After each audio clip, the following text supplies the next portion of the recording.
There are two elements, two crucial, often overlooked elements in healing from retroactive jealousy, in healing from jealousy, that I believe people don't talk about a lot. These are two things that are pretty simple to do, that anyone can do, that not a lot of people are doing when it comes to healing from jealousy, when it comes to healing from retroactive jealousy.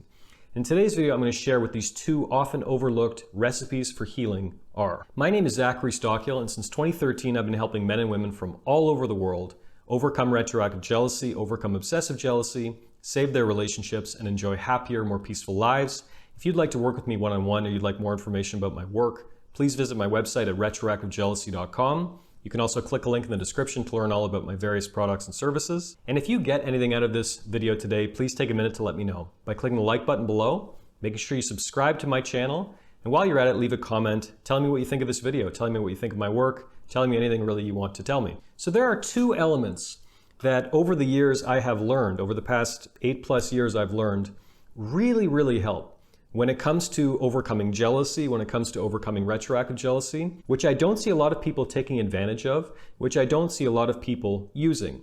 These two elements are, number one, community, and number two, accountability. Number one, community. If you haven't stopped watching this video already and ran away in terror, that's great. I'm glad you're sticking around. The reason I say that is because people are often extremely embarrassed when it comes to struggling with an issue like retroactive jealousy, like obsessive jealousy. If it wasn't already clear, I get it. Back when I was dealing with this, I was extremely embarrassed. I was extremely secretive. I didn't want anyone to know that I was going through this, and so that resulted in literally years of suffering in silence. I knew that I was dealing with this. My girlfriend at the time knew that I was dealing with this, but pretty much no one else did. I was very alone, struggling in the dark with this issue. By the way, all those years ago, the internet was a complete wasteland when it came to the issue of retroactive jealousy. There was very little information about this topic out there. There was basically no one really talking openly about it and putting their real name and face out there, attaching themselves to this issue. So it was a very lonely time to be struggling with this issue. And I want to emphasize that anyone watching this video in 2021 or in the years after, you're very lucky. And I'm not saying you're so lucky because you're watching my stuff. I mean you're lucky because the internet has exploded with information and resources relating to retroactive jealousy. And there are communities out there. Communities where you can share your feelings, where you can ask for feedback, where you can give feedback, where you can share what's working and what's not. There's all kinds of resources available out there to you, which can be so helpful. How do I know this? Since 2014, I've hosted a private Facebook discussion group, a secret group on Facebook. You can't find it if you go looking for it. It's invite only, with literally hundreds of retroactive jealousy survivors from around the world. I use the word survivor in this context rather than sufferer for a very deliberate reason. I've been curious. I've poked around different discussion groups when it comes to this issue. I've poked around, social media groups when it comes to retroactive jealousy. There's some great stuff out there. There's some people doing some really good work. But frankly, what I see in a lot of these groups is no accountability and complete victim mindsets. People spinning their wheels into the ground, into the dirt endlessly, rather than making real progress, rather than moving on from this issue, rather than getting themselves to a point where they're a bit of an authority on the issue of retroactive jealousy, they can help others who used to be in their position years ago. There's not a lot of mentors in a lot of these groups. There aren't a lot of people, it seems to me, offering a lot of constructive advice in many, not all, but many of these groups. And I am not interested in facilitating people with a victim mindset.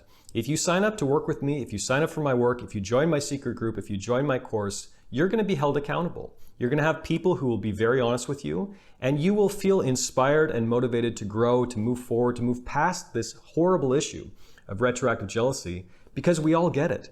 Everyone in the group understands what you're going through. Many of us know what you need to do to heal. And if you're still talking about the same issues years and years later, you probably won't get as much sympathy, frankly, as you'd get in some of these other more victim-based groups. Please note, I don't mean to disparage anyone struggling with this issue. I get it. I struggled for years. It was absolute hell. I wouldn't wish it on my worst enemy. However, when you're seeking out a community, all I would say is be mindful of the community you're seeking. Remember, you're the average of the 5 people you spend the most time with. This includes a lot of the people you're probably dealing with online, spending a lot of your day talking to. So be selective about seeking a community when it comes to this issue, but seek a community. Find some people who are actually making progress, who are actually putting in the work to beat this, who actually have actionable tips that can actually help you get to where you want to go, rather than just complaining endlessly, complaining about modern women, complaining about the unfairness of the sexual marketplace, complaining about their sex life, etc., etc. You probably know what I'm getting at here. Don't surround yourself with victims. The second element I wanted to talk about is very connected to the first. The second element is what I mentioned a minute ago, accountability. So again, if you find a community of people and you're working toward any sort of shared goal, be sure that you're being held accountable and be sure that you're holding others accountable to some extent. I'm not talking about being mean. I'm not talking about blaming people for their problems. I'm talking about focusing on taking action, focusing on taking ownership of the problem rather than projecting it on other people. Realizing that you are your own salvation when it comes to this and any issue in life, because no one can do the work for you. So find people who feel the same, people who won't be afraid sometimes to tell you what you may not want to hear. If you want to make millions and millions and millions of dollars, if you want to get massive YouTube followings, a great way to do that is to keep telling your audience what they want to hear, to keep churning out red meat, to never sort of upset the apple cart, never say anything or offer a thought that might disturb their preconceived notions about the world. I'm a little different. I feel a tremendous responsibility to be really blunt and honest with my audience, to be blunt and honest with my coaching clients, because I've been doing this for too long. I know what works and what doesn't. It doesn't serve anyone if I'm lying to you. If I'm lying to you right now in this video, how is that going to help you? And how is that going to help me grow my audience and expand my influence? It's not going to help anyone. So when you're seeking out a community, be sure to seek out people who are going to hold you accountable, people who are not just going to stroke your ego or tell you what you want to hear. A mentor of mine says, hang out with your heroes. Seek them and then hang out with them. And you can find heroes in everyday life, frankly. You can find people you can really look up to, people who have their act together, people who are where you want to get to eventually, and do your best to seek them out and spend some time with them. Ask them questions, offer value in return. Above all, don't merely suffer in silence for years on end like I did when it comes to this issue. If you're interested, there are all kinds of resources available to you. You can join my group, you can join someone else's group. Whatever you do, don't overlook the importance of community and accountability when it comes to healing from this issue of retroactive jealousy. I see a lot of people doing it, and over the years I've learned firsthand how incredibly liberating and beneficial it can be to seek out a community that will hold you accountable when it comes to this issue. Thanks for watching this video. Thanks for spending a bit of time with me today. If you have any thoughts for me, if they're brutally honest or anything else, that's totally fine. I welcome them. Please leave a comment beneath this video. Please hit the like button so you can please the YouTube algorithm gods. And be sure to subscribe to my channel as well to be notified of new videos moving forward. And I'll talk to you again very soon.